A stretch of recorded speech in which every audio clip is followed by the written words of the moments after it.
শুরু করছো?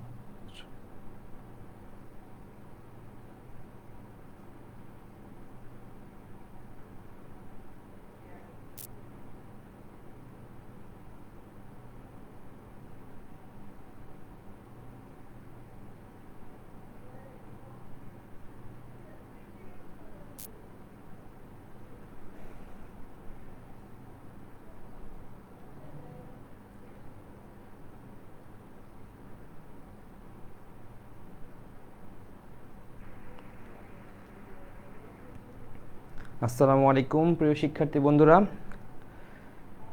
তোমরা সবাই কেমন আছো?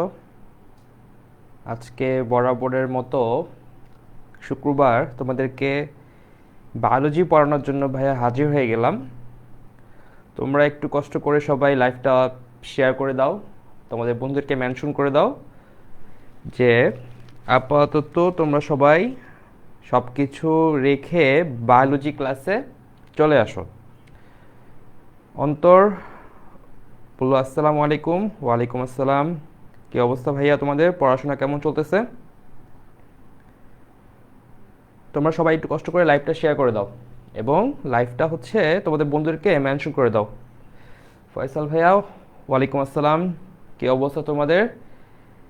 বায়োলজি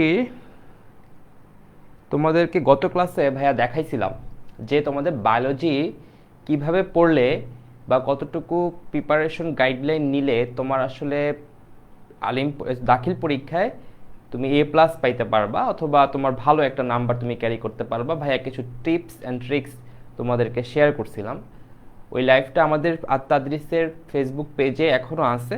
যারা ওই ক্লাসটা করতে পারো নাই, তোমাদেরকে অনুরোধ রইল তোমরা হচ্ছে ওই ক্লাসটা আগে গিয়ে করবে। ওইখানে আমরা জীবন পাঠ তোমাদের যে প্রথম অধ্যায় সেটাও আমরা কিছুটা আলোচনা করছি এবং অনেকেই খুব ভালো রেসপন্স করছো তোমরা ওই ক্লাসটাতে। এবং ওই ক্লাসটাতে আমি কিছু ইম্পর্টেন্ট কথা বলছিলাম, যেখানে এই অধ্যায়ে এমসিকিউগুলো অনেক ইম্পর্টেন্ট। এখান থেকে এমসিকিউ অনেক আসে তোমাদের দাখিল পরীক্ষায়, সেগুলো আমরা খুব ভালোভাবে আলোচনা করছি এবং ক্লাস শেষে আমরা সেগুলো হচ্ছে প্রিপারেশন নিছি, আমরা কয়েকটা পরীক্ষা নিছি। তো আমরা অনেকেই ভালো অ্যান্সার দিছো সেখানে। ওকে, আমরা আজকে ক্লাসটা শুরু করতে চাচ্ছি।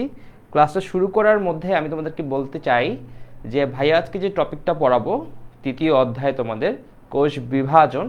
এই কোষ বিভাজন অধ্যায়টা একটু সবার কাছে মনে হয় কঠিন, বাট এই অধ্যায়টা যদি তুমি ঠিকভাবে সুন্দর করে ভাইয়া যেভাবে পড়াবো গুছায় পড়তে পারো, নোট করে পড়তে পারো, দেখবো তোমাদের কাছে এই অধ্যায়টা একদম পানির মতো লাগতেছে। তোমাদের কাছে যদি অধ্যায়টা কঠিন করে না লাগে, এজন্য ভাইয়া অধ্যায়টাকে দুইটা ভাবে মানে দুইটা ক্লাসে ভাগ করে নিব। আজকে তোমাদেরকে শুধুমাত্র মাইটোসিস যেই টপিকটা আছে ওইটুকু টপিকটা নিয়ে আজকে আলোচনা করব। ইনশাল্লাহ পরবর্তী দিনে আমরা এই অধ্যায়ের বাকি অংশটুকু নিয়ে আলোচনা করব। যখন দুইটা অংশ আমরা আলাদাভাবে বিস্তারিত আলোচনা করব, তারপরে তোমরা দেখবা এই অধ্যায় নিয়ে তোমাদের কোনো প্রবলেম নেই। এবং তোমরা এটা জেনে খুশি হবা যে তোমরা আজকে যে টপিকটা পড়তে যাচ্তেছো, এই টপিকটা তোমাদের দাখিল পরীক্ষা এখান থেকে একটা সিকিউ অবশ্যই আসবে এবং এখান থেকে এমসিকিউ আসার জন্য অনেক ইম্পর্ট্যান্ট একটা টপিক, অনেক ইম্পর্ট্যান্ট একটা চ্যাপ্টার। তাই তোমরা কেউ দেরি না করে সবাই লাইভটাতে তাড়াতাড়ি জয়েন করে যাও এবং ভাইয়ার সাথে এই ক্লাসটা তোমরা শেষ করে ফেলো আজকের অধ্যায়টা।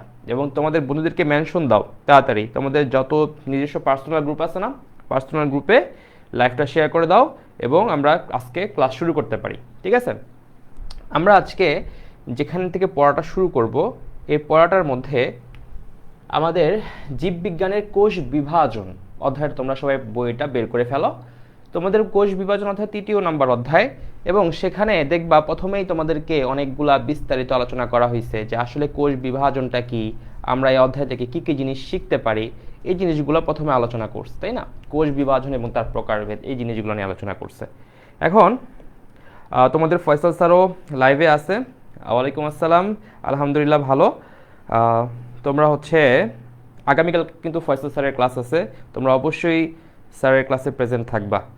ওকে, এখন আমরা যে জিনিসটা শুরু করতে চাচ্ছি আজকের যে অধ্যায়টা, এই অধ্যায়টার মধ্যে তোমরা কোষ বিভাজন ব্যাপারে যে আমি নর্মাল যে টপিকটা আলোচনা করব, টপিকটার মধ্যে কিভাবে তুমি এই জিনিসটা বুঝবা, কোষ বিভাজন ব্যাপারটা হচ্ছে, দেখো আমরা যখন মায়ের পেটে ছিলাম বা আমরা যখন ভূমিষ্ঠ হয়েছি পৃথিবীতে, আমরা কিন্তু শুরুতেই এত বড় হইনি। আমরা কিন্তু একটা ছোট বাবু ছিলাম।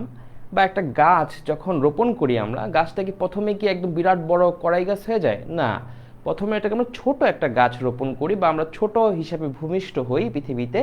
তারপরে আস্তে আস্তে আমাদের গ্রোথ বাড়ে, আমাদের আস্তে আস্তে আমরা বড় হতে থাকি, বড় হইতে হইতে আমরা এক সময় এই পর্যায়ে আসি।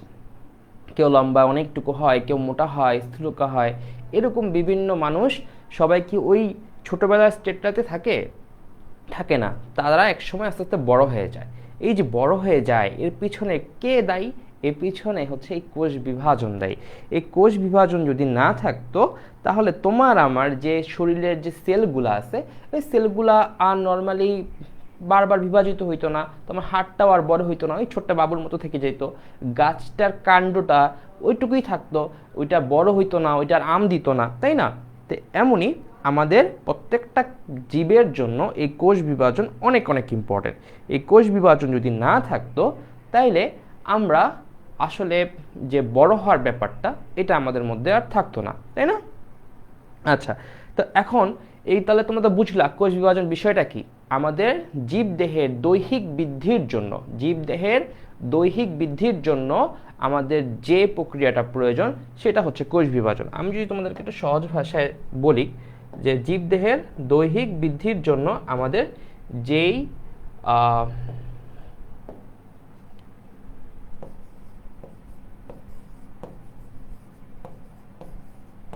জীবদেহের কিসের বৃদ্ধির জন্য?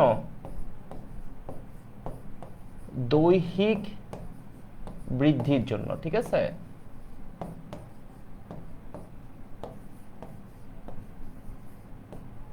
কোনটা প্রয়োজন?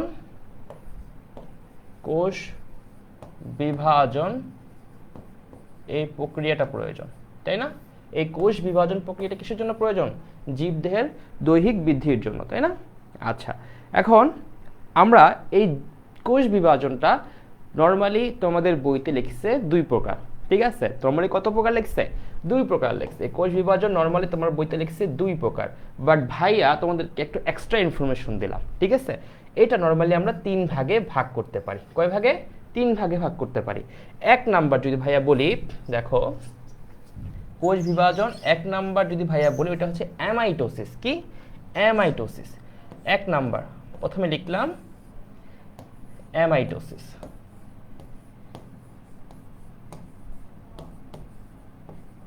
দুই নাম্বার যদি ভাইয়া লিখি, তাহলে দুই নাম্বার তোমরা বলো তো কি হবে? তোমরা তো এতক্ষণে পড়াশোনা করে ফেলছো। দুই নাম্বার হবে হচ্ছে মাইটোসিস। কি হবে? মাইটোসিস, তাই না? আচ্ছা, তিন নাম্বার কি হবে? তিন নাম্বার হবে হচ্ছে মিওসিস। মিওসিস। দেখো এখানে তোমরা কিন্তু ভুল করে ফেলো, মিওসিস আর মাইটোসিস কিন্তু এক জিনিস না, ঠিক আছে? তাহলে এক নাম্বারটা হচ্ছে কি মাইটোসিস, দুই নাম্বারটা হচ্ছে, সরি, এক নাম্বারটা অ্যামাইটোসিস, দুই নাম্বারটা হচ্ছে মাইটোসিস, তিন নাম্বারটা হচ্ছে মিওসিস, তাই না? ভাইয়া লেখ করলে একটু চিকন হয়ে গেছে, আমি এটা আবার লিখি। এটা হচ্ছে মাইটোসিস, মাইটোসিস। তারপরে তিন নাম্বারটা কি? মিওসিস।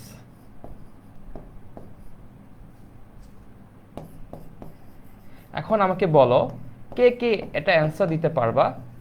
এই যে মাইটোসিস, এইটাকে আমরা আরেকটা নামে ডাকি, মিওসিসকে আমরা আরেকটা নামে ডাকি। কে কে বলতে পারবা যে মাইটোসিসকে আমরা আরেকটা কি নামে ডাকি এবং কেন ডাকি? দেখি তোমরা কে কে অ্যান্সার দিতে পারো। ভাইয়া দেখতেছি তোমাদের কে ভালো এটা সম্পর্কে ধারণা আছে। হ্যাঁ, তোমরা তাড়াতাড়ি এটা অ্যান্সার দিয়ে দাও দেখি, যে মাইটোসিসকে আমরা আরেকটা কি নামে ডাকি। এখন যদি তোমাদেরকে সময় নষ্ট না করি, ভাই ডাইরেক্ট বলে দেই, মাইটোসিসটা এমন একটা কোষ বিভাজন প্রক্রিয়া যেখানে সবাই সুবিন্যস্তভাবে ভাগ হয়ে যায়। একটা মাদার সেল বা মাতৃকোষ থেকে যে পরবর্তী যেটা ভাগ হবে, তারা সমান সমান থাকে। সেই জন্য আমরা এইটাকে কি বলতে পারি? এইটাকে আমরা বলতে পারি সমীকরণিক সমীকরণিক কোষ বিভাজন। কি বিভাজন? সমীকরণিক কোষ বিভাজন। সমীকরণিক করণিক কোষ বিভাজন, সরি এটা কি হয়ে গেল, সমীকরণিক কোষ বিভাজন, ঠিক আছে, সমীকরণিক কোষ বিভাজন। আর মিওসিস, এখানে এটা এমন একটা কোষ বিভাজন যেখানে নর্মালি আমার যে ক্রোমোজোমটা ভাগ হবে, যে নিউক্লিয়াসের মধ্যে কি থাকে, ক্রোমোজোম থাকে না, সেটা যে ভাগ হবে সেটা মায়ের যতটা পরিমাণ আছে তা অর্ধেক হয়ে যাবে। তাহলে কি হবে, কমবে। কমার আর একটা বাংলা সমার্থকবোধক শব্দ কি, হ্রাস পাওয়া। তাহলে আমরা মিওসিসকে কি বলতে পারি, হ্রাসমূলক কোষ বিভাজন, হ্রাসমূলক কোষ বিভাজন। তাহলে আমরা দুইটা এমসিকিউর জন্য সহজ কয়েকটা কোশ্চেন শিখে ফেললাম। এক নম্বরটা কি, সমীকরণিক কোষ বিভাজন কাকে বলা হয়, মাইটোসিসকে। সমীকরণিক কোষ বিভাজন কাকে বলা হয়, মাইটোসিসকে। আর হ্রাসমূলক কোষ বিভাজন কাকে বলা হয়, মিওসিসকে। হ্রাসমূলক কোষ বিভাজন কাকে বলা হয়, মিওসিস। কারণ কি, এখানে ক্রোমোজোমের সংখ্যা মায়ের যে কোষের ক্রোমোজোমটা আছে তার থেকে কমে যায়, ঠিক আছে। তাইলে হ্রাসমূলক এবং সমীকরণিক কোষ বিভাজন শেষ। এখান থেকে আমাদের আর টোটালি কিছু লাগবে না, আপাতত এতটুকুই এনাফ, তাই না। তাহলে আমরা কি পড়ে ফেললাম, কোষ বিভাজন কাকে বলে, কোষ বিভাজন কত প্রকার এবং কোনটাকে কি বলে। কোষ বিভাজন কত প্রকার, তাহলে তোমাদের বইতে লিখছে হচ্ছে মাইটোসিস আর মিওসিস, বাট তোমরা পড়বা অ্যামাইটোসিস, মাইটোসিস এবং মিওসিস। মাইটোসিসকে আমরা বলতেছি সমীকরণিক কোষ বিভাজন এবং মিওসিসকে আমরা বলতেছি হ্রাসমূলক কোষ বিভাজন। এখন ভাইয়া অ্যামাইটোসিস যে বললেন এটা তো আমার বইতে নাই আপাতত, তাহলে আমি এটা কিভাবে বুঝবো। দেখো তোমাদের যে ব্যাকটেরিয়া নাম শুনছো, ব্যাকটেরিয়া, এখন এই ব্যাকটেরিয়া এই যে ও যে ভাগ হয়, ও যে কোষ বিভাজন করে, ও কিভাবে বিভাজন করে, বাইনারি ফিউশন। কিভাবে, বাইনারি ফিউশন। বাইনারি ফিউশন মানে কি, দ্বিবিভাজন, ঠিক আছে, দ্বিভাজন, দ্বিভাজন বা দ্বিবিভাজন মানে ওর নিজে নিজে দুইটা ভাগ হয়ে যায়। নিজে নিজে কয়টা ভাগ হয়ে যায়, দুইটা ভাগ হয়ে যায়। এই জন্য এইটাকে দ্বিভাজন প্রক্রিয়াটাকে অনেকটা অ্যামাইটোসিসের সাথে তুলনা করা হয়। কারণ অ্যামাইটোসিসে একটা মাদার সেল, একটা মাতৃকোষ সমানভাবে দুইটা ভাগ হয়ে যায় এবং এভাবেই মাতৃকোষটা বিভাজনে অংশগ্রহণ করে। এটাকে আমরা কি বলতে পারি, অ্যামাইটোসিস। কার সাথে সাদৃশ্যপূর্ণ, ব্যাকটেরিয়ার দ্বিভাজন প্রক্রিয়া বা বাইনারি ফিউশন প্রক্রিয়ার সাথে সাদৃশ্যপূর্ণ, ঠিক আছে। আচ্ছা, তাহলে আমাদের মাইটোসিস প্রক্রিয়ায় তোমাদের মোটামুটি শেষ, অ্যামাইটোসিস প্রক্রিয়া। এখন আমরা যদি তোমাদেরকে পরবর্তী জায়গাটা বুঝাই, দেখো তোমরা সবাই ক্লাসে আসতেছো সবাই, আচ্ছা ওকে। তারপরে দেখো তোমরা সবাই ক্লাসটা শেয়ার করে দিবা ভাইয়া এবং ফ্রেন্ডদেরকে জানাই দিবা, ঠিক আছে। এখন দেখো মাইটোসিস কোষ বিভাজন হচ্ছে একটা ধারাবাহিক প্রক্রিয়া। কি প্রক্রিয়া, ধারাবাহিক প্রক্রিয়া। এই ধারাবাহিক প্রক্রিয়ায় নর্মালি আমার কয়েকটা জিনিস বিভাজন হয়। নিউক্লিয়াস প্রথমে এক নাম্বার কি, আমি যদি কালারটা একটু চেঞ্জ করে দেই, নিউক্লিয়াস, ঠিক আছে, নিউক্লিয়াস। এখন নিউক্লিয়াসটা কি হয়, বিভাজন হয় কয়বার, একবার। কয়বার, একবার। তারপরে তোমার কি বিভাজন হয়, সাইটোপ্লাজম। কয়বার হয় বিভাজন, একবার, ঠিক আছে। এবং ক্রোমোজোম, ঠিক আছে,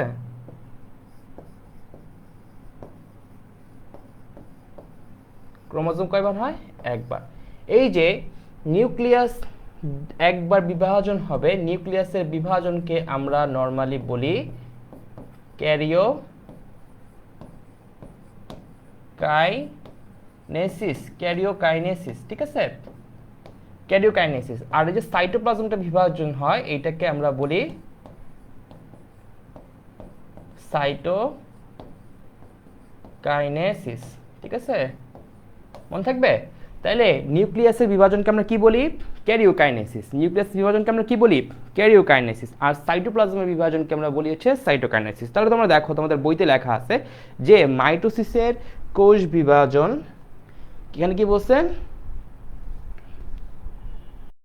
মাইটোসিস কোষ বিভাজন প্রক্রিয়ায় প্রকৃত সুকেন্দ্রিক কোষ একটি ধারাবাহিক প্রক্রিয়ায়, একটা কি প্রক্রিয়ায়, ধারাবাহিক প্রক্রিয়ায় বিভক্ত হয় এবং দুইটা অপত্য কোষ পরিণত হয়। তাহলে কি হইল, আমার একটা মাদার কোষ বা মাতৃকোষ থেকে দুইটা ডটার সেল বা অপত্য কোষ তৈরি হবে এবং এখানে নিউক্লিয়াসটা প্রায় সমানভাবে একবার বিভাজিত হয়, ঠিক তাই না?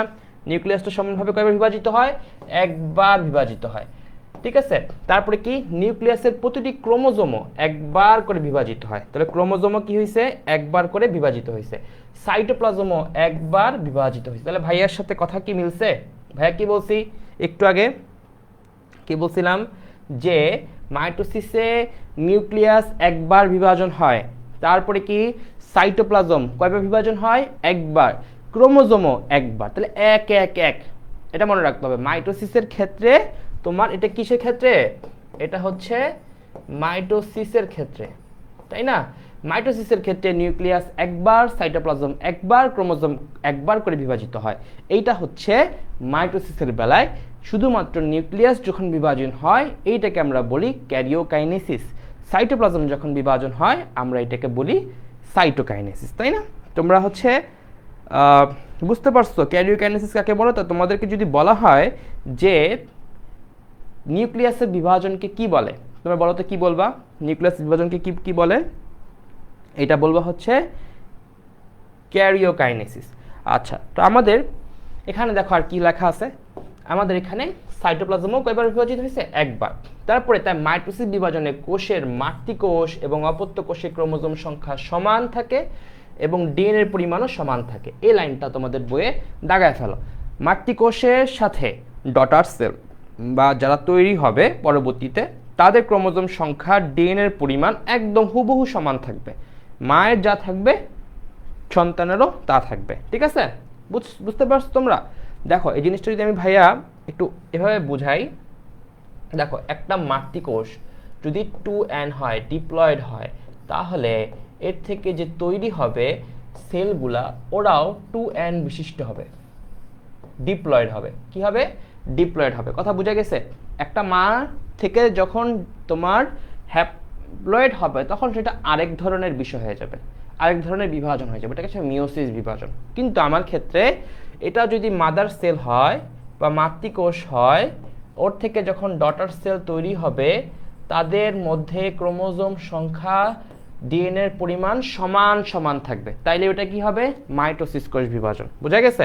আচ্ছা, তাইলে আমার এখান থেকে এতটুকু শেষ। তাহলে ভাইয়া 1 নাম্বার আগে পড়াইছিলাম, একে কি বিভাজন বলে? সমীকরণিক বিভাজন বলে। তাহলে এখন বুঝতে পারছো যে মাইটোসিসকে কেন সমীকরণিক কোষ বিভাজন বলে? কারণ এর মধ্যে সবকিছুই সমানভাবে বিভক্ত হয়ে যায়। ক্রোমোজোম একবার, সাইটোপ্লাজম একবার, নিউক্লিয়াসও একবার। এই জন্য এদের সমান সমান অনুরূপ ক্রোমোজোম, ডিএনএ মা এবং সন্তানদের মধ্যে ছড়ায় যায়। এজন্য এদেরকে সমীকরণিক কোষ বিভাজন বলে। তাহলে তোমরা এবার বলো, তোমাদের যদি খ নাম্বার কোশ্চেনে মাইটোসিসকে কেন সমীকরণিক কোষ বিভাজন বলে, তোমরা কি এবার মুখস্থ করা লাগবে? তোমরা একবারই জিনিসটা বুঝে যাও, তোমরা নিজে থেকেই লিখতে পারবা, ঠিক আছে? আচ্ছা, তাহলে মাইটোসিসকে কি বলে? সমীকরণিক কোষ বিভাজন বলা হয়।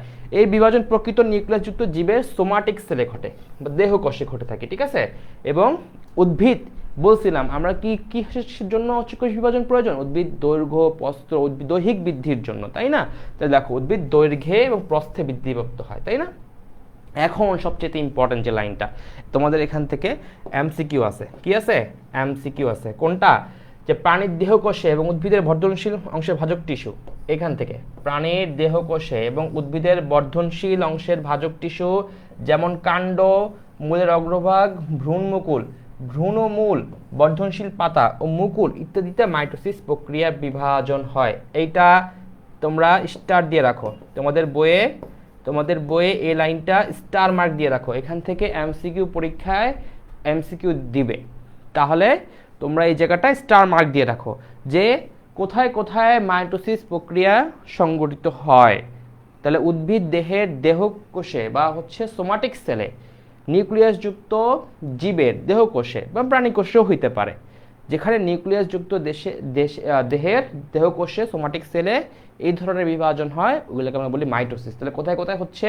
প্রাণীর দেহকোষ 1, 2 উদ্ভিদের বর্ধনশীল অংশের ভাজক টিস্যু, কোথায়? কাণ্ড, মূলের অগ্রভাগ, ভ্রূণমুকুল, এগুলাতে মাইটোসিস প্রক্রিয়া সংঘটিত হয়, ঠিক আছে? তাহলে তোমরা বুঝলাম? আচ্ছা স্যার, অষ্টম অধ্যায়টা করালে বেশি ভালো হতো। আচ্ছা, এটা ওনাকে বলা হয়েছে আর কি, ফয়সাল স্যারকে। ওকে, ঠিক আছে। তারপরে তোমাদের হচ্ছে এরপরে আমাদের নিচে কি পড়ানো আছে দেখো, মাইটোসিসের পর্যায়। এখন এই যে মাইটোসিসটা বিভাজন হইতেছে, এটা কিছু কিছু পর্যায়ে ভাগ করা হয়েছে, কিছু কিছু পর্যায়ে ভাগ করা হয়েছে। এখন ভাইয়ারা একটু দেখে আসি যে কি কি পর্যায়ে ভাগ করা হয়েছে, ঠিক আছে?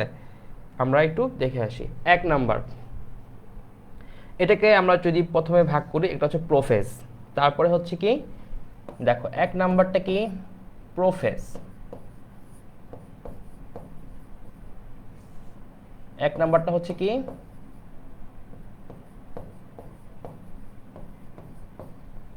দুই নাম্বারটা কি, প্রোমেটাফেজ। 3 নাম্বারটা কি, মেটাফেজ। 4 কি, অ্যানাফেজ। 5 কি, টেলোফেজ। তাহলে আমাকে তুমি বলো ভাইয়া, 1 নাম্বার কোনটা লিখছি, প্রোফেজ। 2 হচ্ছে প্রোমেটাফেজ। 3 হচ্ছে মেটাফেজ। 4 অ্যানাফেজ। 4 হচ্ছে 5 হচ্ছে টেলোফেজ। এখন যেটা প্রোফেজ, সেটা কি, মাইটোসিস কোষ বিভাজনের প্রথম ধাপ। এটাকে আমরা কি বলতে পারি, মাইটোসিস কোষ বিভাজনের প্রথম ধাপ। এটা হচ্ছে প্রথম ধাপ, তাই না? মাইটোসিস কোষ বিভাজনের প্রথম ধাপ। আর সর্বশেষ ধাপ কোনটা,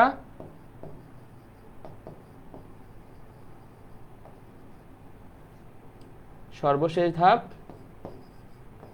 টেলোফেজ, তাই না? সর্বশেষ ধাপ কি, টেলোফেজ। তাহলে মাইটোসিস কোষ বিভাজনের প্রথম ধাপ কোনটা, প্রোফেজ। মাইটোসিস কোষ বিভাজনের শেষের ধাপ কোনটা, টেলোফেজ। সবচেয়ে ইম্পর্টেন্ট ফেজটা হচ্ছে মেটাফেজ। সবচেয়ে ইম্পর্টেন্ট ফেজ কোনটা, মেটাফেজ। এখন আমরা সহজ করে এই 5টা ধাপ পড়ে ফেলবো, তাহলে আজকের মেইন পড়াটা আমাদের হয়ে যাবে। তোমাদের বায়োলজিতে বেশি নাম্বার পাওয়ার জন্য সবচেয়ে ভাইয়া আগে যে ট্রিক্সটা শিখাইছি, ওইটা হচ্ছে কি, যত বেশি পারবা ছবি বা চিত্র আঁকবা। খাতায় যত বেশি চিত্র থাকবে তত বেশি নাম্বার, তাই না? এই জন্য আজকে আমরা প্রত্যেকটা ধাপের চিত্রগুলা আঁকা শিখব। প্রত্যেকটা ধাপ তোমাদেরকে বর্ণনা করতে হবে। বর্ণনা করে যখন তুমি জিনিসটা হচ্ছে চিত্রসহ বর্ণনা উপস্থাপন করবে খাতায়, তোমার নাম্বার হুড়হুড় করে বেড়ে যাবে, ঠিক আছে? তাহলে এবার আসো আমরা প্রথম ধাপটা বলি। প্রথম ধাপটা আমাদের কি ছিল, মাইটোসিস কোষ বিভাজনের প্রোফেজ ধাপ। কি ধাপ, প্রোফেজ ধাপ, তাই না? এখন এই প্রোফেজ ধাপটা আমি আগেই বলছি, এটা কি, প্রথম পর্যায়, তাই না? ভাইয়াস কথার সাথে মিলছে, প্রথম পর্যায়। এই পর্যায়ে কি হবে, কয়েকটা জিনিস ঘটবে। এই জিনিসগুলো আমরা পয়েন্ট পয়েন্ট করে পড়ে ফেললে আর পড়া শেষ। প্রথমে দেখো, এই পর্যায়ে কোষের নিউক্লিয়াস আকারে বড় হয়, ক্রোমোজোমের থেকে পানি হ্রাস পেতে থাকে, এবং এই জন্য ক্রোমোজোমগুলো আস্তে আস্তে সংকুচিত হয়ে থাকে এবং খাটো এবং মোটা দেখা শুরু করে। এবং তখন কি হয়, ক্রোমোজোম সেন্ট্রোমিয়ার ব্যতীত লম্বালম্বি 2 ভাগে বিভক্ত হয়, ক্রোমাটিড উৎপন্ন করে। তাহলে এখানে কি, 2টা ক্রোমাটিড উৎপন্ন করে। ক্রোমোজোমগুলো কুণ্ডলিত অবস্থায় থাকে, এদেরকে সংখ্যা গণনা করা যায় না। তাহলে এখান থেকে আমরা যদি এক কথায় চলে আসি, তাহলে প্রোফেজ ধাপে আমাদের কি কি ঘটে। প্রোফেজ ধাপে আমাদের কি কি জিনিস ঘটে, দেখো আমরা এখান থেকে যদি চলে আসি, দেখো প্রোফেজ, ঠিক আছে? আমরা কোনটা পড়তেছি, প্রোফেজ। এখন প্রোফেজের মধ্যে প্রথমটা কি হবে, এখানে নিউক্লিয়াস বিলুপ্ত হওয়া শুরু করে, নিউক্লিয়ার মেমব্রেন। এবং এটা হচ্ছে প্রথম কি, এটা প্রথম পর্যায়। এটা কি লিখবা, এটা হচ্ছে প্রথম ধাপ, মাইটোসিস প্রথম ধাপ। এটা হচ্ছে মাইটোসিস পর্যায়ের প্রথম ধাপ। তারপরে কি লিখবা, এটা হচ্ছে নিউক্লিয়াস ও নিউক্লিয়ার মেমব্রেন। নিউক্লিয়ার মেমব্রেন দেখো বিলুপ্ত হওয়া শুরু করে। এখানে কি কি হয়, বিলুপ্ত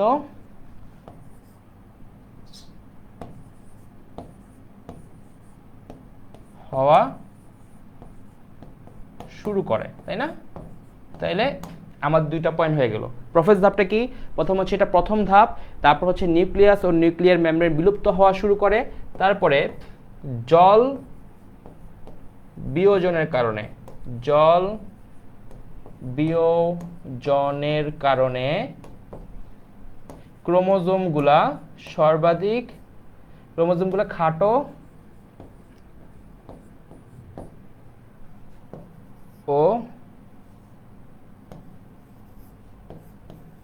মোটা হতে শুরু করে। তাহলে দেখো আমাদের 3টা পয়েন্ট হয়ে গেল, মাইটোসিসের পয়েন্টগুলো হয়ে গেল। যে প্রথমটা কি ছিল, মাইটোসিসের প্রথম ধাপ। তারপরে এখানে কি হলো, নিউক্লিয়াস এবং নিউক্লিয়ার মেমব্রেন বিলুপ্ত হওয়া শুরু করে। দেখো এই যে ভাইয়া যে লিখলাম শুরু করে, এই শুরু করে কথাটা তোমরা একটু খেয়াল রাখবা, এই শুরু করে কথাটা খেয়াল রাখবা। কারণ হচ্ছে এরা সম্পূর্ণভাবে বিলুপ্ত হবে মেটাফেজ পর্যায়ে, বাট শুরু হয় এদের মাত্র প্রোফেজ পর্যায়ে। তেমনি জল বিয়োজনের কারণে ক্রোমোজোমগুলো খাটো মোটা হতে শুরু করে প্রোফেজ পর্যায়ে, সম্পূর্ণভাবে সর্বাধিক খাটো মোটা দেখায় মেটাফেজ পর্যায়ে। তো জল বিয়োজনের কারণে খাটো মোটা শুরু করে কোনগুলা, ভাই একটু লিখতে ভুলে গেছি,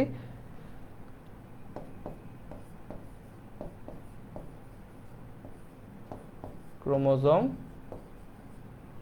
খাটো মোটা হতে শুরু করে। ঠিক আছে, তাহলে এই যে তোমাদের 3টা পয়েন্ট হয়ে গেল।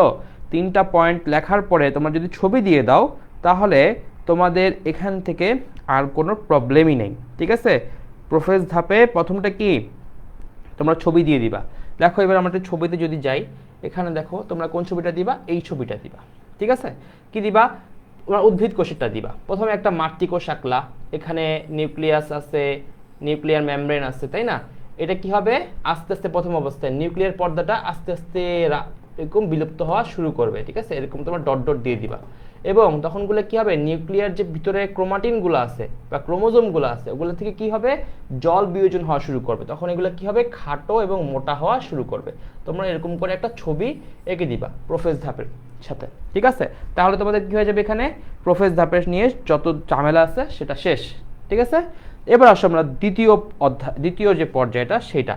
দ্বিতীয় পর্যায়টা কি, প্রোমেটাফেজ। দ্বিতীয় পর্যায়টা কি, প্রোমেটাফেজ। দেখো একবার পড়ে ফেলি, এটা হচ্ছে মাইটোসিস ধাপের দ্বিতীয় পর্যায়। এটা কি, মাইটোসিস ধাপের দ্বিতীয় পর্যায়। তাহলে আমাকে বলো তো, তোমরা অ্যান্সার দাও তো, যে মাইটোসিসের প্রথম ধাপটা কোনটা, প্রোফেজ। ঠিক আছে, মাইটোসিসের প্রথম ধাপটা কোনটা, প্রোফেজ। এবার আসো প্রোমেটাফেজ। এখানে উদ্ভিদ কোষের সবার প্রথম একটা স্পিন্ডল যন্ত্র তৈরি হবে। কি তৈরি হবে, স্পিন্ডল যন্ত্র। দেখো স্পিন্ডল যন্ত্র তৈরি হবে। স্পিন্ডল যন্ত্রগুলো কি, এগুলো হচ্ছে এক ধরনের সাইটোস্কেলেটন বা কোষ কঙ্কাল। এগুলা মাইক্রোটিউবুলের সাথে যুক্ত হয়ে তোমার স্পিন্ডল তন্তুগুলো একসাথে যুক্ত হয়ে এভাবে এরকম আর কি, একটা এরকম, এই যে এরকম এরকম, বুঝছো? এই যে পুরো জিনিসটা, এই পুরো জিনিসটাকে বলা হয় হচ্ছে স্পিন্ডল যন্ত্র। আর প্রত্যেকটা যে এই লাইনগুলা এগুলাকে বলা হয় স্পিন্ডল তন্তু। এগুলাকে কি বলা হয়, স্পিন্ডল তন্তু। ঠিক আছে, এবার আসো, আমাদের নর্মালি স্পিন্ডল যন্ত্র তৈরি হয় কোথায়, প্রোমেটাফেজ পর্যায়ে। তাহলে স্পিন্ডল যন্ত্র কোথায় তৈরি হয়, প্রোমেটাফেজ পর্যায়ে। এটা একটা ইম্পর্টেন্ট এমসিকিউ কোশ্চেন। ঠিক আছে, তারপরে কি, এই যে স্পিন্ডল যন্ত্রের ভাইয়া যে আঁকলাম, এটা ঠিক এই মধ্যবর্তী মিডল লাইন, এই বরাবরটাকে বলা হয় হচ্ছে ইকুয়েটর। কি বলা হয়, ইকুয়েটর বা হচ্ছে বিষুবীয় অঞ্চল। ইকুয়েটর বা হচ্ছে বিষুবীয় অঞ্চল।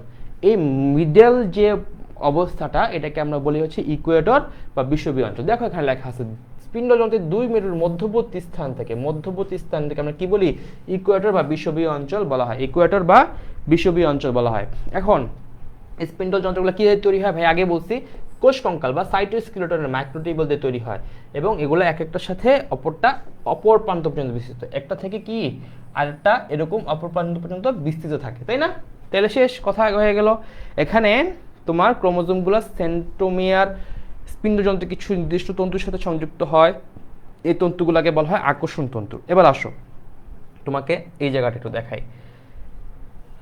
আমাদের কিন্তু প্রোমেটাফেজের এই জায়গাটা শেষ, তোমরা কিন্তু এই জায়গাটা ছবি তুলে নিতে পারো। ঠিক আছে, এখন দেখো এই যে একটা, আমরা যদি আঁকি স্পিন্ডল যন্ত্র,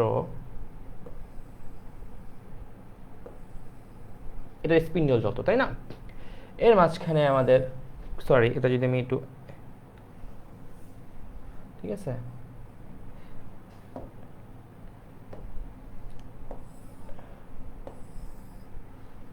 এই তোমাদের একটা কোষ, তাই না?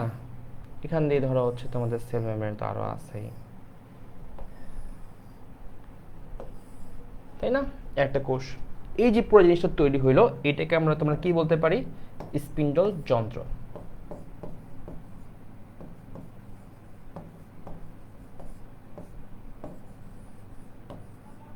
ঠিক আছে। আর এই প্রত্যেকটাকে কি বলে? স্পিন্ডল তন্তু।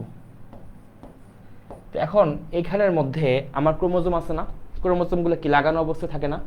ক্রোমোজোমগুলো ধরো আমি আরেকটা কালিতে যদি দেখাই, ক্রোমোজোমগুলো ধরো হচ্ছে এখানে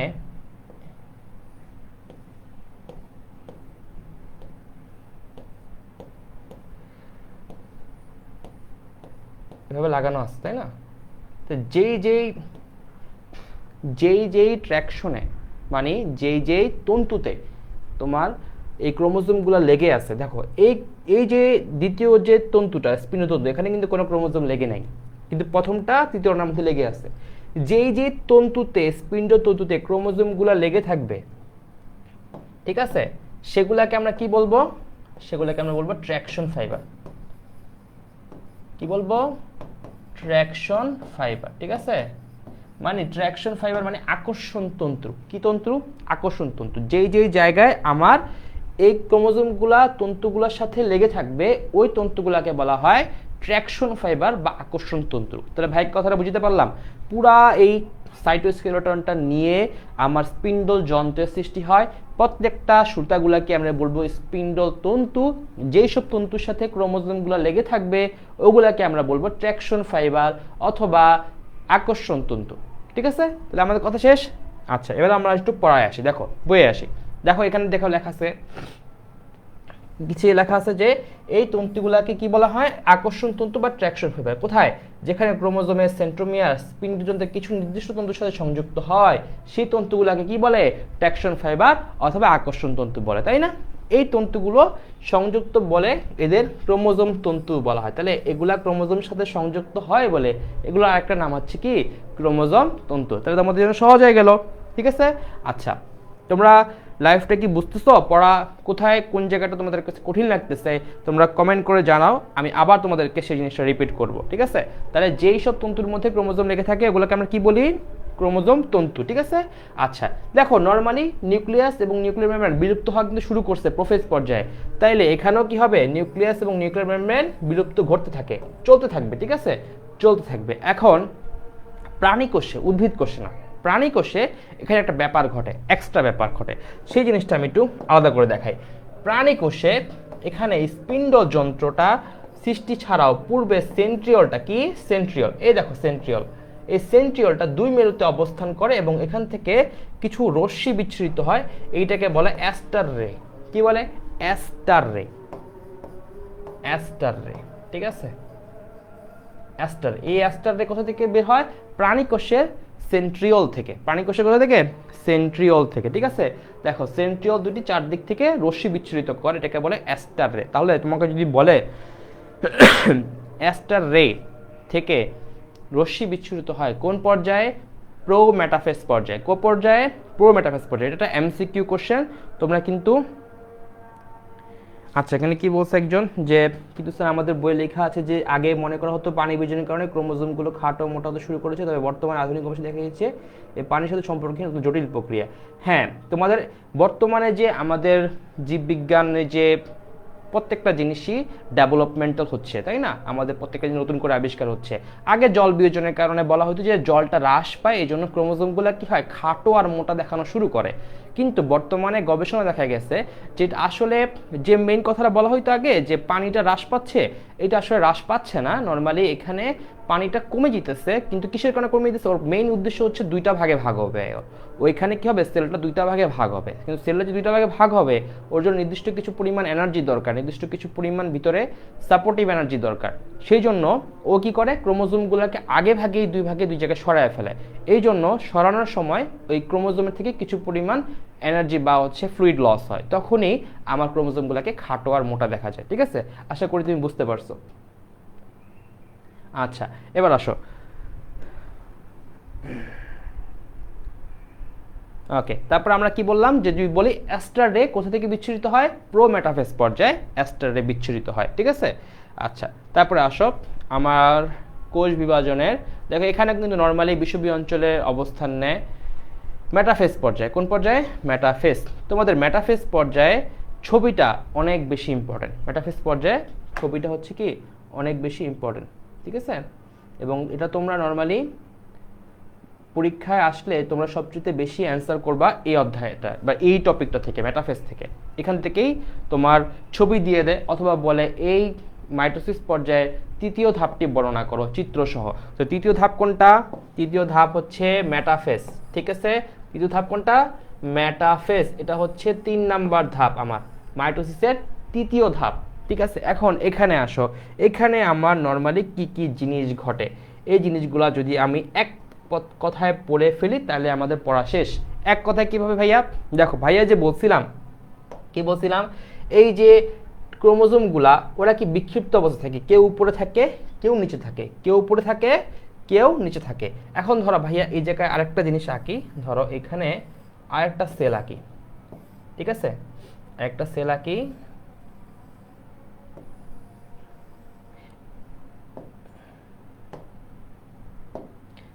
ধরো এই একটা আমরা কি আঁকলাম? স্পিন্ডল যন্ত্র আঁকলাম, ঠিক আছে?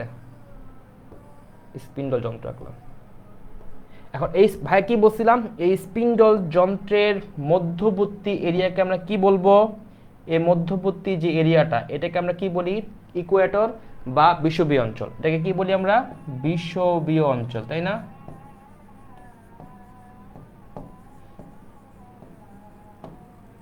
ঠিক আছে, এটাকে আমরা কি বলি? ইকুয়েটর অথবা বিষুবীয় অঞ্চল। ওকে, এখন দেখো এই যে ক্রোমোজোমগুলা ওরা উপরে থাকে নিচে থাকে, উপরে অনেকে আছে নিচে অনেকে আছে, বিভিন্ন অবস্থায় ওরা ছড়াই ছিটে আছে। মেটাফেজ পর্যায়ে কি হবে? এই সবগুলা ক্রোমোজোম, ঠিক আছে, মেটাফেজ পর্যায়ে কি হবে? এই প্রত্যেকটা ক্রোমোজোম তোমার ঠিক এই ইকুয়েটর বরাবর যে ক্রোমোজোমগুলো আছে, যে জায়গাটা আছে সেখানে এসে উপস্থিত হবে। ঠিক সবাই এখানে এসে উপস্থিত হবে, ঠিক আছে? সবাই এই ক্রোমোজোমগুলা একদম মধ্যবর্তী অবস্থায় ইকুয়েটর লাইন বা বিষুবীয় অঞ্চল বরাবর আইসা উপস্থিত থাকবে। এইখানে যখনই উপস্থিত থাকবে তখনই তুমি বুঝবা এটা এখন মেটাফেজ পর্যায়ে চলতেছে। এক নাম্বার কথা, তাহলে কি হয়েছে? মেটাফেজ পর্যায়ে ক্রোমোজোমগুলা বিষুবীয় অঞ্চলে চলে আসছে, ঠিক আছে? এরপরে আসো ভাইয়া, তোমাদেরকে বলছিলাম প্রোফেজ পর্যায়ে কি হয়েছে? তোমার হচ্ছে কি নিউক্লিয়াস এবং নিউক্লিয়ার মেমব্রেন বিলুপ্ত হওয়া শুরু করে। এই মেটাফেজ পর্যায়ে কি হবে? এই নিউক্লিয়াস কি, নিউক্লিয়াস এবং নিউক্লিয়ার মেমব্রেন, ঠিক আছে, মেমব্রেন সম্পূর্ণভাবে বিলুপ্ত হবে। কি? সম্পূর্ণ, একদম থাকবেই না, সম্পূর্ণভাবে বিলুপ্ত হবে, ঠিক আছে? তো এটা হচ্ছে একটা তোমার টপিক। এক নাম্বার এটা হচ্ছে মাইটোসিস পর্যায়ের তৃতীয় ধাপ, এটা হচ্ছে কি মাইটোসিস পর্যায়ের তৃতীয় ধাপ। 2 নাম্বার লিখবা যে এইখানে ক্রোমোজোমগুলো বিষুবীয় অঞ্চল বরাবর অবস্থান করে। এই পর্যায়ে নিউক্লিয়াস এবং নিউক্লিয়ার মেমব্রেন সম্পূর্ণভাবে বিলুপ্তি ঘটে। 4 দিয়ে লিখবা এই পর্যায়ে ক্রোমোজোমগুলো সর্বাধিক পরিমাণ খাটো ও মোটা দেখা যায়। এই পর্যায়ে ক্রোমোজোমগুলো সর্বাধিক পরিমাণ খাটো ও মোটা দেখা যায়।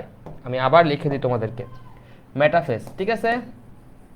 আমরা কি লিখতেছি?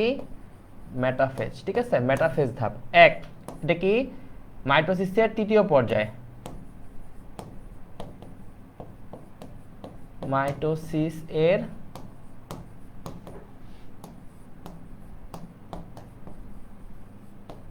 তৃতীয় পর্যায়।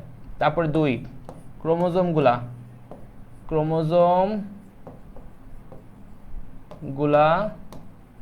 বিষুবীয় অঞ্চল বরাবর অবস্থান করে।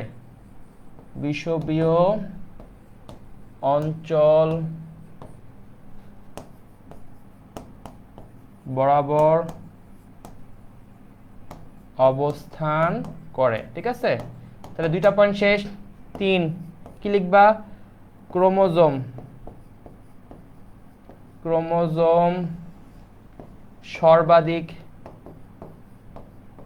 সর্বাধিক মোটা ও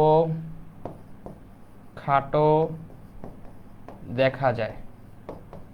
ক্রোমোজোম কি হয়? সর্বাধিক মোটা ও খাটো দেখা যায়। 4, নিউক্লিয়াস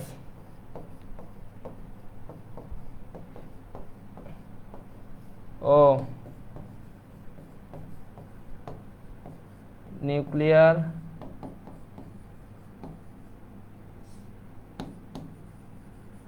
তোমরা এইভাবে খাতা লিখে ফেলো, মেমব্রেন পয়েন্ট করে লিখে ফেলো, সম্পূর্ণ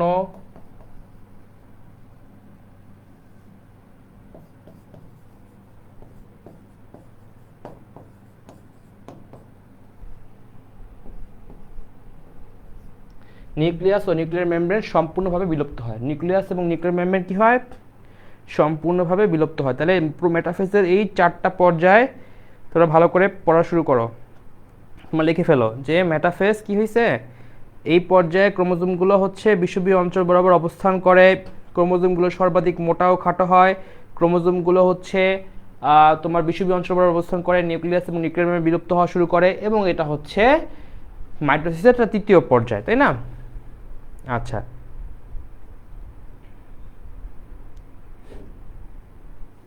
তোমরা 5 নাম্বার একটা পয়েন্ট লিখতে পারো যে এই পর্যায়ের শেষে সেন্ট্রোমিয়ার বিভাজন হওয়া শুরু করে। 5 নাম্বার এখানে লেখো, এই পর্যায়ের শেষে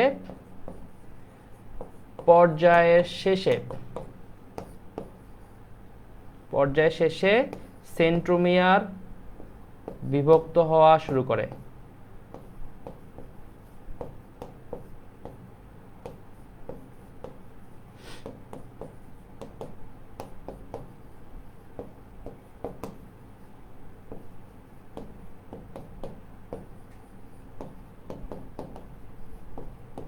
ঠিক আছে, তাহলে এই মেটাফেজের এই বৈশিষ্ট্যগুলো শেষ।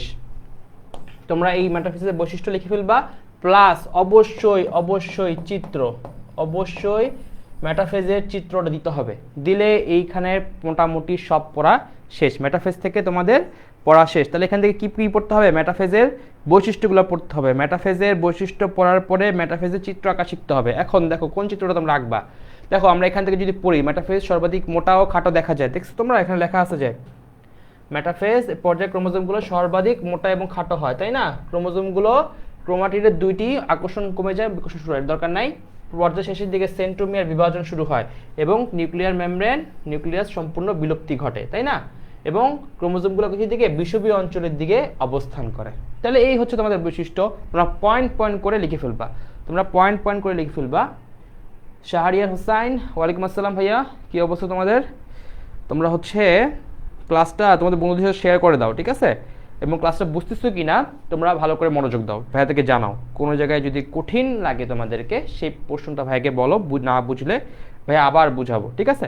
তাহলে আমাদের 3টা কিন্তু পর্যায় শেষ। মেটাফেজ, এখান থেকে সবচেয়ে ইম্পর্ট্যান্ট পর্যায়টাই হচ্ছে তোমাদের মেটাফেজ।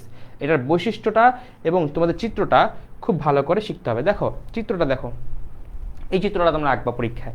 চিত্রটা কি দেখো, কি লাগছে এখানে? তোমরা সেল ওয়াল দিলা, কোষ প্রাচীর, কোষ মেমব্রেন দিলা, দেওয়ার পরে দেখো এই যে তোমরা স্পিন্ডল যন্ত্র আঁকলা, তাই না? স্পিন্ডল যন্ত্র, এটা কি স্পিন্ডল যন্ত্র, তাই না? স্পিন্ডল, দেখো স্পিন্ডল যন্ত্রের এই মাছ বরাবর কি জায়গা আমরা কি বলছি? বিষুবীয় অঞ্চল। তোমরা লিখে দিবা এটা হচ্ছে কি ইকুয়েটর, তোমরা লিখে দিবা এটা হচ্ছে ইকুয়েটর। লেখার পরে দেখো এই ইকুয়েটর থেকে, সরি এটা তো অ্যানাফেজ ভাইয়া, তোমাকে আগেরটা, এই যে মেটাফেজ, ঠিক আছে?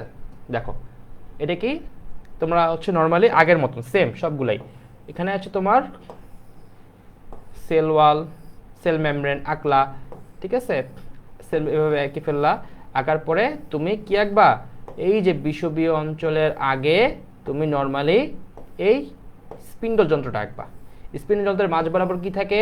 বিষুবীয় অঞ্চল থাকে। মাঝ বরাবর কি থাকে? বিষুবীয় অঞ্চল। সবগুলো দেখো ক্রোমোজোম, সবগুলা ক্রোমোজোম এখানে দেখো, এই দেখো ক্রোমোজোমগুলো সবগুলা কিসের মধ্যে?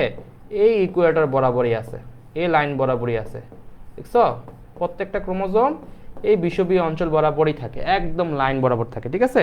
তারপরে এগুলা কি করে? এই সময় সর্বাধিক মোটা এবং খাটো দেখা যায়, সর্বাধিক মোটা এবং খাটো দেখা যায়।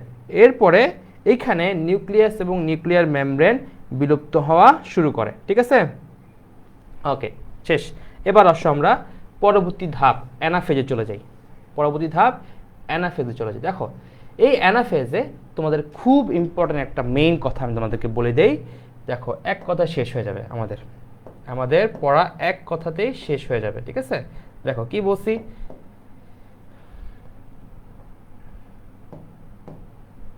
দেখো এই যে ভাইয়া যে বললাম, এটা মনে হয় কালারটা সুইট করতেছে না। ওকে, আমরা অন্য একটা কালি নেই। ওকে, দেখো ভাইয়া যে বললাম এই যে সেন্ট্রোমিয়ারটা, ঠিক আছে ভাইয়া পচা করে আঁকতেছি, বাট তোমরা সুন্দর করে আঁকবা, ঠিক আছে। এই যে সেন্ট্রোমিয়ারটা এবং হচ্ছে এখানে হচ্ছে কি বিষুবীয় অঞ্চল, প্রত্যেকটা ক্রোমোজোম কিভাবে বুঝছি, এভাবে এভাবে আসে, তাই না, এভাবে আসে। এটা হচ্ছে কি মাঝখানে সেন্ট্রোমিয়ার, তাই না। এই সেন্ট্রোমিয়ারটা ঠিক মাঝ বরাবর দুইটা ভাগ হয়ে যাবে, ঠিক আছে। তখন মাঝ বরাবর ভাগ হয়ে এই সেন্ট্রোমিয়ারটা ক্রোমোজোম হবে এরকম, আর নিচের দিকেটা থাকবে এরকম, মানে হেড থাকবে অগ্রগামী আর বাহুদ্বয় থাকবে অনুগামী। মানে আগে থাকবে কি সেন্ট্রোমিয়ারটা, পরে থাকবে কি তোমার এই ক্রোমোজোমের টেলটা, ঠিক আছে। এটা হচ্ছে কথা। প্রথম ভাগ হওয়ার পরে এইটা এখানে যারা ভাগ ছিল নর্মালি, এখানে যারা ছিল এরা যখন ভাগ হয়েছে এরা এরকম উপরের দিকে যাওয়া শুরু করবে, সরি এরা হচ্ছে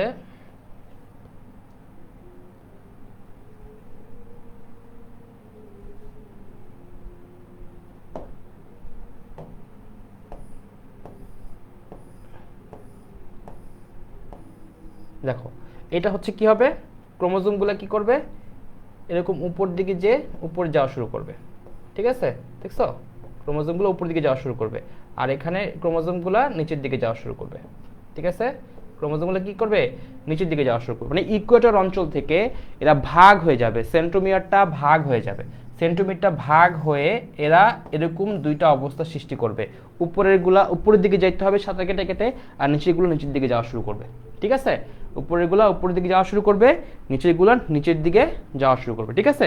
তাইলে এখান থেকে মোটামুটি এতটুকু তো বুঝলা যে সেন্ট্রোমিয়ারটা বিভক্ত হয়।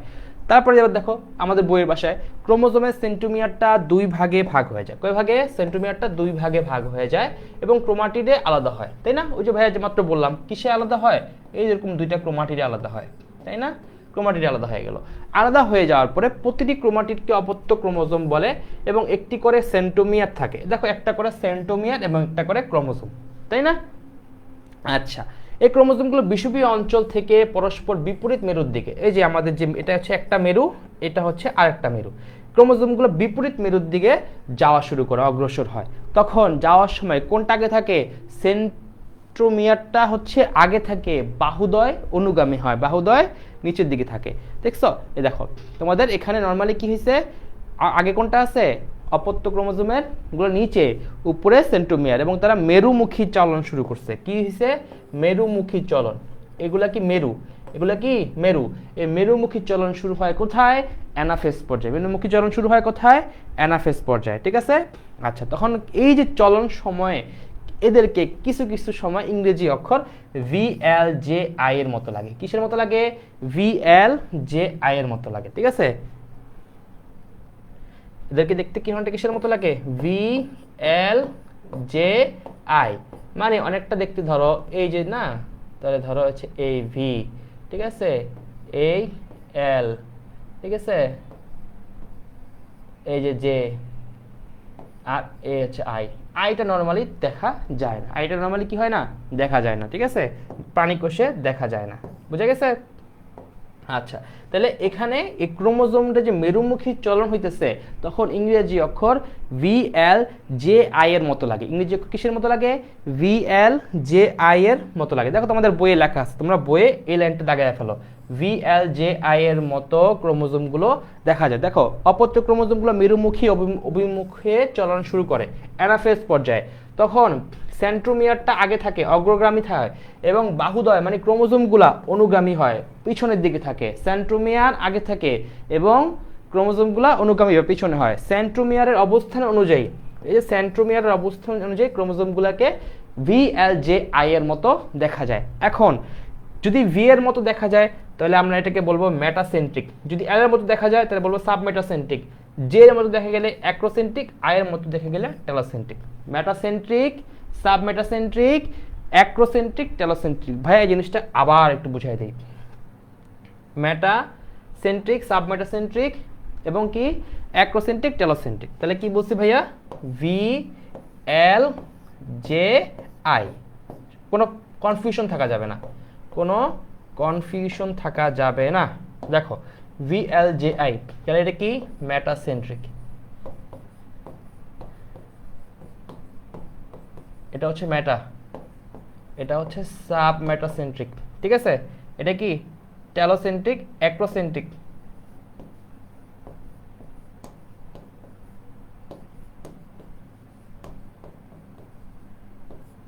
এটা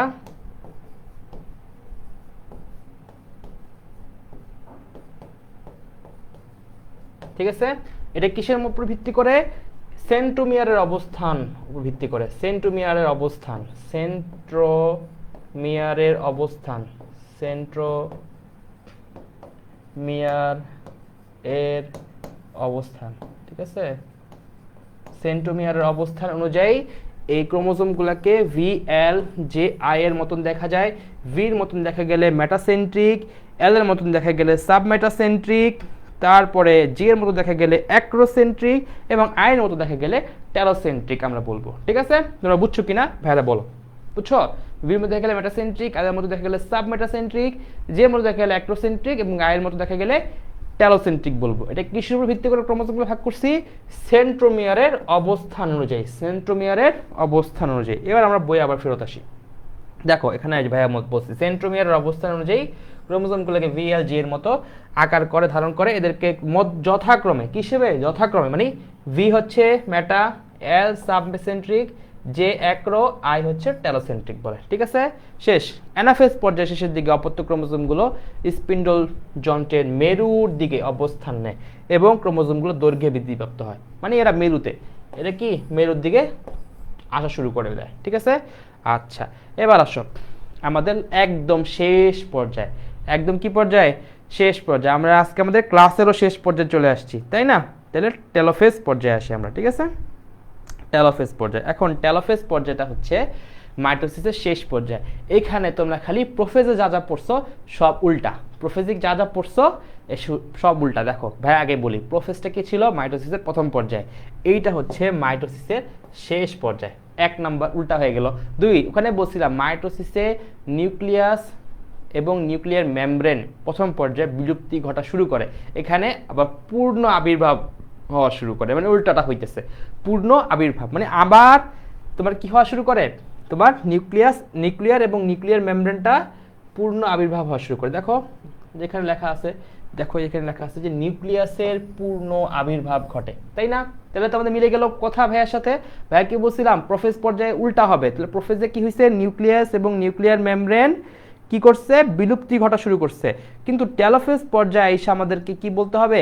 এটার পূর্ণ আবির্ভাব ঘটা শুরু হয়েছে, ঠিক আছে। পূর্ণ আবির্ভাব ঘটা শুরু হয়েছে। এবং আমি কি বলছিলাম, ওইখানে ক্রোমোজোমগুলা খাটো এবং মোটা হতে শুরু করছে। এখানে আবার যেহেতু ক্রোমোজোমগুলা কি অ্যানাফেজ পর্যায়ে দৈর্ঘ্যে বৃদ্ধিপ্রাপ্ত হওয়া শুরু করছে, তখন এখানে আমরা ক্রোমোজোমগুলো আবার সরু, দেখো এখানে কি লেখা আছে? ক্রোমোজোমগুলো সরু এবং লম্বা এবং হচ্ছে বৃদ্ধিপ্রাপ্ত হবে। ক্রোমোজোমগুলো কি হবে? সরু এবং লম্বা আকার ধারণ করে। এটা মনে হয় একটু আগে। ক্রোমোজোমগুলো দেখো এই যেখানে, এই যে ক্রোমোজোমগুলো পানে যোজন করতে শুরু করে এবং সরু এবং লম্বা আকার ধারণ করে। পানে যোজনের কারণে সরু ও লম্বা আকার ধারণ করে, ঠিক আছে। তাহলে গেল। আচ্ছা তাহলে দুইটা পয়েন্ট হয়ে গেল। এরপরে দেখো কি বলছি, নিউক্লিয়ার রেটিকুলাম গঠন করে, নিউক্লিয়াস পূর্ণ আবির্ভাব ঘটে এবং নিউক্লিয়ার মেমব্রেন সৃষ্টি হয়। নিউক্লিয়ার মেমব্রেন সৃষ্টি হয়, নিউক্লিয়ারের পূর্ণ আবির্ভাব ঘটে। তাহলে ভাইয়ের কথা মিলছে, হুবহু সেম। তারপরে কি হয়? স্পিন্ডল যন্ত্র যেটা তৈরি হয়েছিল ওটা কাঠামোটা ভেঙে পড়ে, দরকার নেই। স্পিন্ডল তন্তুগুলো ধীরে ধীরে অদৃশ্য হয়ে যায়, মানে আবার সব আগের মতন তৈরি হওয়া শুরু করে। তারপরে কি হয়েছে? তোমার এখানে টেলোফেজ পর্যায়ের শেষে বিষুবীয় অঞ্চল, ইকুয়েটর অঞ্চলে এন্ডোপ্লাজমিকের কিছু ক্ষুদ্র অংশ জমা হয় কিসের? এন্ডোপ্লাজমিক জালিকায়। এবং সেখানে কি তৈরি করে? একটা কোষ প্লেট তৈরি করে, যেটার মাধ্যমে ভাগ হয়ে যাবে দুইটা কোষ, যেটার মাধ্যমে কি হবে? দুইটা কোষ ভাগ হয়ে যাবে এবং সমবন্টন হয়ে দুইটা ডটার সেল তৈরি করবে। সমবন্টন হয়ে দুইটা ডটার সেল তৈরি করবে। তোমাদের এতটুকু পর্যন্ত পারলেই হবে। তারপরে প্রাণী কোষে একটা সেল ওয়াল যে ক্যাভিটি আছে সেটার মধ্যে ঢুকে যাবে এবং আস্তে আস্তে এত বেশি প্রেশার থাকবে দুইটা সেল আলাদাভাবে ভাগ হয়ে যাবে এবং তখনই আমাদের একটা মাদার সেল থেকে দুইটা অপত্য ডটার কোষ তৈরি হয়ে যাবে, তাই না? আচ্ছা, এখন এই মাইটোসিসের গুরুত্ব, ঠিক আছে, তোমাদের এই মাইটোসিসের গুরুত্বটা জানা লাগবে। আমাদের কিন্তু মাইটোসিসের পর্যায়গুলো পড়া শেষ। প্রোফেজ, প্রোমেটাফেজ, মেটাফেজ, অ্যানাফেজ এবং টেলোফেজ, ঠিক আছে, এখান থেকে আমাদের কিছু এমসিকিউ সিকিউ কোশ্চেন আসবে, তোমাদের এগুলো ভালো করে পড়তে হবে। এখন মাইটোসিসের গুরুত্ব দেখো, আমাদের দৈহিক বৃদ্ধির জন্য আমাদের হচ্ছে মাইটোসিসটা খুব বেশি ইম্পর্টেন্ট। ভাই প্রথমেই বলছি এটা, তাই না? যে কোনো জায়গায় যদি কাটাছিঁড়া হয়ে যায়, সেই ক্ষতস্থান পূরণ করার জন্য মাইটোসিস প্রয়োজন। তোমাদের বই থেকে ইম্পর্টেন্ট লাইনগুলো ভাইয়া দাগাই দিতেছি, তাইলে তোমাদের হচ্ছে পড়া হয়ে যাবে। দেখো ভাইয়া ইম্পর্টেন্ট লাইনটা তোমাদের এখানে একটু দাগাই দেই, তোমরা কষ্ট করে এই লাইনগুলো দাগায় ফেলো। দেখো, মাইটোসিসের কোষ বিভাজন প্রক্রিয়া গুরুত্ব অপরিসীম, তোমরা আগে এই কথাটা লিখবা, অপরিসীম। ঠিক আছে, কোষ বিভাজনের কারণে প্রতিটি কোষ দেখো মাইটোসিস কোষ বিভাজনের কারণে নিউক্লিয়াস, সাইটোপ্লাজম আয়তন ও পরিমাণগত ভারসাম্য রক্ষা হয়, ঠিক আছে, এবং বহুকোষী জীবের দৈহিক বৃদ্ধি ঘটে। তাহলে এই লাইনটা দাগায় ফেলো। বহুকোষী জীবের জাইগোট থেকে, এই কোষ থেকে জীবন শুরু হয়। তাহলে কোথা থেকে শুরু হইতেছে? জাইগোট নামক একটা কোষ থেকে জীবন শুরু হয়। জাইগোট নামক একটা কোষ থেকে জীবন শুরু হয়। যখনই একটা ডিম্বাণু একটা নিষিক্ত হয়, একটা শুক্রাণু দ্বারা, তখন এটাকে জাইগোটে পরিণত করে। জাইগোট থেকে আস্তে আস্তে বিভাজন হয়ে হয়ে হয়ে হয়ে একটা মানুষ বিশাল বড় হয়েছে, তাই না? তাহলে জাইগোট থেকে প্রথমে কোষ বিভাজন শুরু হয়। তারপরে কি হয়েছে? দেখো, একটা মানুষ দরকারি পুষ্টি এগুলো যদি পায়, তখন এটা কোষ বিভাজনটা কি অনেক তাড়াতাড়ি হইতে পারে, ঠিক আছে। তাহলে বংশবৃদ্ধি করতে মাইটোসিস প্রক্রিয়ায় বংশবৃদ্ধি করে। মাইটোসিসের ফলে অঙ্গজ প্রজনন সাধিত হয় এবং জনন কোষের সংখ্যা বৃদ্ধিতে মাইটোসিস গুরুত্বপূর্ণ ভূমিকা পালন করে। এই লাইনটা দাগায় ফেলো, ঠিক আছে। 3 নাম্বার লিখবা, ক্ষতস্থানে নতুন কোষ সৃষ্টির মাধ্যমে জীবদেহের ক্ষতস্থান পূরণ করতে পারে, ঠিক আছে। প্লাস 4-5টা পয়েন্ট লিখলে তোমাদের মাইটোসিসের গুরুত্ব এই পর্যায়ে পড়া হয়ে যাবে, ঠিক আছে। এখন মাইটোসিস খালি গুরুত্বই আছে, খারাপ কিছু নাই? আছে ভাইয়া। মাইটোসিস যদি খুবই অনিয়ন্ত্রিত হয়ে যায়, তখন আমাদের বডিতে টিউমার হয়, তখন আমাদের বডিতে ক্যান্সার কোষ হয়। দেখো এখানে লেখা আছে, তোমাদের বডিতে যে ক্যান্সার কোষ আছে, এটা নিয়ন্ত্রণহীনভাবে অস্বাভাবিকভাবে কোষ বিভাজনের ফল। কোষ বিভাজনের অস্বাভাবিকের জন্য এটা হচ্ছে ক্যান্সার কোষ বা টিউমারটা তৈরি হয়, ঠিক আছে। এই জন্য এটা যাতে না হয়, আমাদের কি করতে হবে? আমাদেরকে এই ব্যাপারে সতর্ক থাকতে হবে, ঠিক আছে।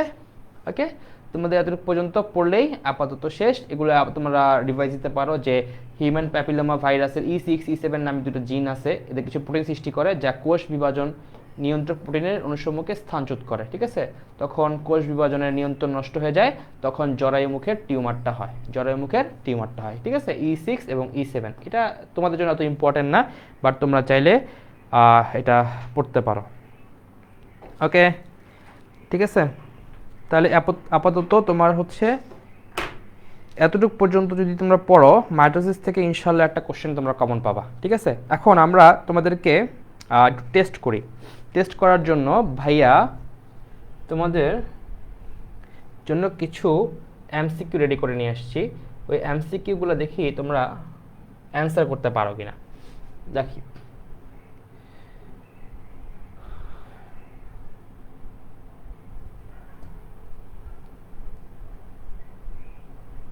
ওদেরকে দেখা যেতেছে কোষ পর্যায়ে শেষের দিকে সেন্ট্রোমিয়ারের বিভাজন শুরু হয়। কোন পর্যায়ে শেষের দিকে সেন্ট্রোমিয়ারের বিভাজন শুরু হয়? তোমরা বলো তো দেখি, কে অ্যান্সার দিতে পারো। কোষ পর্যায়ে শেষের দিকে কোন পর্যায়ে শেষের দিকে সেন্ট্রোমিয়ারের বিভাজন শুরু হয়? প্রোফেজ, মেটাফেজ, অ্যানাফেজ না টেলোফেজ? তোমরা বলতে পারো কিনা ভাইয়াকে বলো, কোন পর্যায়ে শেষের দিকে?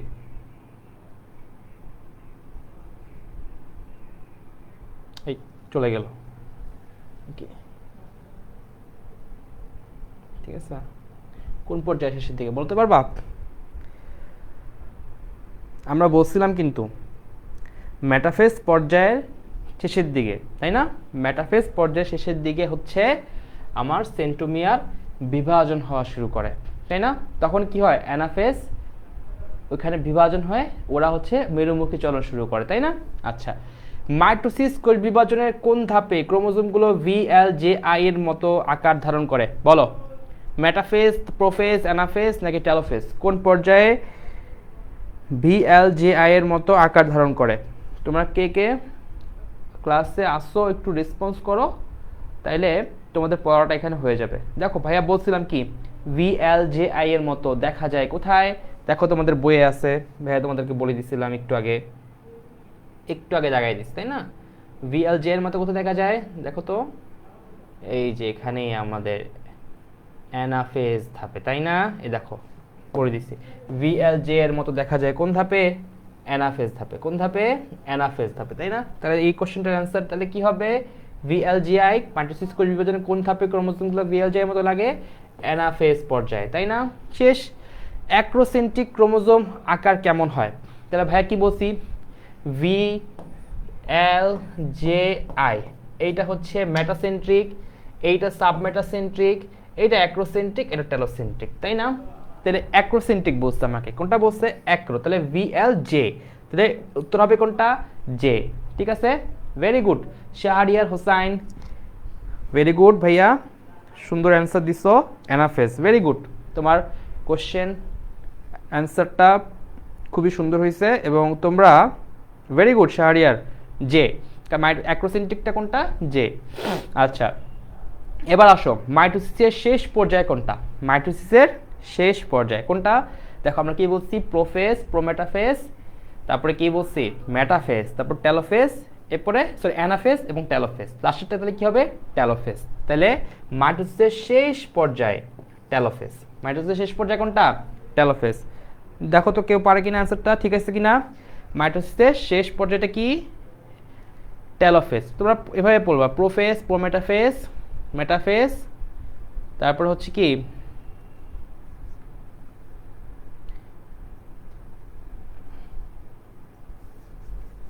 অ্যানাফেজ এবং হচ্ছে টেলোফেজ। আর 5 মিনিট, কেন প্রবলেম? আচ্ছা আচ্ছা ঠিক আছে, শেষ, আমার কাজ শেষ। আচ্ছা, তারপরে আসো ক্রোমোজোম পানি যোজন ঘটে কোন পর্যায়ে? আবার পানি যোজন ঘটা শুরু করে কোথায় বলতে পারবা? টেলোফেজ। এটা হচ্ছে কি? টেলোফেজ, কারণ এখানে আবার পানি যোজন ঘটে ক্রোমোজোমগুলো সরু এবং লম্বা হওয়া শুরু করে। আচ্ছা, কোন ধাপে অপত্য ক্রোমোজোমগুলো পানি শোধন শুরু করে সরু ও লম্বা হয়? এটা কি? Same, telophase. সব বহুকোষী জীবে কোন কোষ থেকে জীবন শুরু করে? কোনটা? কোথা থেকে ভাইয়া মাত্র বলছি? কোন কোষ থেকে জীবন শুরু করে? জাইগোট, নিষিক্ত হয়ে জাইগোট থেকে শুরু করে। জীবজগতের গুণগত বৈশিষ্ট্যে স্থিতিশীলতা বজায় থাকে কোন বিভাজনের ফলে? মাইটোসিসের ফলে। কিসের জন্য? মাইটোসিসের জন্য স্থিতিশীলতা বজায় থাকে। ঠিক আছে, আচ্ছা এটা শেষ। এবার দেখো জীবদেহে কত প্রকার কোষ বিভাজন হয় বলতে পারবা? তোমাদের বইয়ে লেখা আছে কয়টা? 2টা, তাই না? কিন্তু আসলে হবে কয়টা? কত প্রকার বলো তো? জীবদেহে কত প্রকার কোষ বিভাজন হয়? 3 প্রকার কোষ বিভাজন হয়, তাই না? অ্যামাইটোসিস, হ্যাঁ 2 প্রকারও হয়, 2 প্রকারও হয়, তুমি বলছো ঠিক আছে। একটা হচ্ছে মাইটোসিস, মিওসিস তোমাদের বইয়ের ভাষায়, বাট আমাদের নর্মালি ভাইয়া পড়াইছিলাম কি? অ্যামাইটোসিস, অ্যামাইটোসিস, তারপরে মাইটোসিস, আর একটা কি পড়ছি? মিওসিস। ঠিক আছে, এই 3টা ধাপ, তাই না? অ্যামাইটোসিস, মাইটোসিস এবং মিওসিস। ঠিক আছে, 3 প্রকার হবে। Very good, very good. তারপরে অ্যামাইটোসিস প্রক্রিয়ায় কতটি অপত্য কোষ তৈরি হয়? অ্যামাইটোসিস প্রক্রিয়ায়, অ্যামাইটোসিস বলছি তাহলে দ্বিভাজন প্রক্রিয়া, 2টা তৈরি হবে। কয়টা তৈরি হবে? 2টা। ভেরি গুড শাহরিয়ার, ঠিক আছে, 2টা। ঠিক আছে, তাহলে অ্যামাইটোসিস প্রক্রিয়ায় 2টা তৈরি হবে। মাইটোসিস কোষ বিভাজনে ক্রোমোজোম কতবার বিভক্ত হয়? বা সবগুলো বলছি, মাইটোসিসে সব এক। মাইটোসিসে কি? সব এক। ক্রোমোজোমও একবার, সাইটোপ্লাজমও একবার এবং নিউক্লিয়াসও একবার। তাহলে এখানে কয়বার হবে? কোষ বিভাজনে ক্রোমোজোম একবার বিভাজিত হয়। ঠিক আছে, একবার বিভাজিত হয়। আচ্ছা, তারপরে আসো দেখো উদ্ভিদের ভ্রূণমূল এবং ভ্রূণমুকুল কোন ধরনের কোষ বিভাজনে ঘটে? উদ্ভিদের ভ্রূণমূল এবং ভ্রূণমুকুলে কোন ধরনের কোষ বিভাজন ঘটে? ভাইয়া তোমাদের বইয়ে লাইন লাগাই দিছিলাম, কোথায়? মাইটোসিস। কোথায়? মাইটোসিসে ভ্রূণমূল এবং ভ্রূণমুকুলের যে কোষ বিভাজন, এটা হচ্ছে কি? মাইটোসিস। ঠিক আছে, ভেরি গুড শাহরিয়ার, অ্যান্সার দাও। মাইটোসিস। ঠিক আছে, আচ্ছা তারপরে কোষ বিভাজনের প্রস্তুতিমূলক পর্যায়, প্রস্তুতিমূলক পর্যায়। ঠিক আছে, কোষ বিভাজনের প্রস্তুতিমূলক পর্যায় কোনটাকে বলা হয়? ইন্টারফেজ। ইন্টারফেজ এটাকে কি বলে? কোষ বিভাজনের প্রস্তুতিমূলক পর্যায়, মানে প্রোফেজের আগের ধাপ, প্রস্তুতিমূলক পর্যায়, এটাকে আমরা কি বলি? ইন্টারফেজ বলি। ঠিক আছে, ওকে ভেরি গুড। তারপর দেখি উদ্ভিদ ও প্রাণীর দৈহিক বৃদ্ধির মূল কারণটা কি? মূল বৃদ্ধির কারণটা কি? কোন কিসের কারণে হয়? কিসের কারণে উদ্ভিদের দৈহিক বৃদ্ধি ঘটে? আগে বলে দিছিলাম, বলো তো কিসের কারণে? মাইটোসিসের কারণে। কিসের কারণে? মাইটোসিসের কারণে। আচ্ছা ঠিক আছে, মাইটোসিস প্রক্রিয়ায় কয়টি পর্যায়ে ভাগ করা যায়? গণ, prophase, prometaphase, metaphase, anaphase, telophase. কয়টা? 5টা। কয়টা? 5টা। শেষ। তারপরে কোষ বিভাজনের কোন ধাপে স্পিন্ডল যন্ত্র সৃষ্টি হয়? কোন ধাপে বলছিলাম? 2 নাম্বার ধাপে, প্রোমেটাফেজ। প্রোমেটাফেজে স্পিন্ডল যন্ত্র সৃষ্টি হয়। তাইলে দেখো আমাদের পড়াও শেষ, আমাদের সব কিছু তোমাদের এমসিকিউ সলভ করাও শেষ। এই অতটুকু অধ্যায় থেকে তোমরা যদি আজকে বাসায় পড়ে ফেলো তাহলে দেখবা তোমাদের মাইটোসিস নিয়ে আর কোনো ধরনের প্রবলেম নাই, এবং একটা সিকিউ এবং অনেকগুলো এমসিকিউ তোমরা এখান থেকে কমন পাবা। পরীক্ষার আগ পর্যন্ত আর পড়তে হবে না, জাস্ট ভাইয়া কথা মতো আজকে বাসায় গিয়ে একটু পড়বা, ঠিক আছে? বাসায় বইটা খুলে একটু পড়বা, এই কোশ্চেনগুলো একটু সলভ করবা। এগুলো অনেক ইম্পর্টেন্ট কোশ্চেন, ভাইয়া তোমাদের বোর্ড বই থেকে এই কোশ্চেনগুলো উঠে আনছি, এগুলোই তোমাদের পরীক্ষায় কমন পাবা, ঠিক আছে? তো আশা করি তোমাদের ক্লাসটা ভালো লাগছে এবং তোমরা এই ক্লাস থেকে উপকার পাইছো, ঠিক আছে? ক্লাস থেকে উপকার পাইছো, ভেরি গুড শাহরিয়ার, তুমি আজকে ক্লাসে খুব ভালো রেসপন্স করছো। সবাই শাহরিয়ার হোসেনের জন্য হচ্ছে করতালি দাও, হাততালি দাও, এবং ইনশাল্লাহ আমি দোয়া করি যাতে তোমরা সবাই দাখিল পরীক্ষায় A+ পেয়ে তোমাদের যত স্বপ্ন আছে সেগুলো পূরণ করো, ঠিক আছে? পরবর্তী ইনশাল্লাহ ক্লাসগুলোতে আমরা হচ্ছে পরবর্তী টপিকগুলো বুঝাই দিব। সেই পর্যন্ত ভাইয়াকে দোয়ায় মনে রেখো এবং তোমরা রেগুলার পড়াশোনা করবা, প্রত্যেকটা ক্লাস করবা, প্রত্যেকটা ভাইয়া ক্লাস করবা এবং ক্লাসে উপস্থিত থাকবা, বন্ধুদেরকে নিয়ে আসবা, ক্লাসে রেসপন্স করবা, তাহলে দেখবা তোমাদের পড়াটা এমনিতেই হয়ে গেছে, ঠিক আছে? সেই পর্যন্ত তোমরা সবাই ভালো থাকো, সুস্থ থাকো, আর সবাই বেশি বেশি করে পড়াশোনা করো। এই পর্যন্ত, ওকে, আসসালামু আলাইকুম।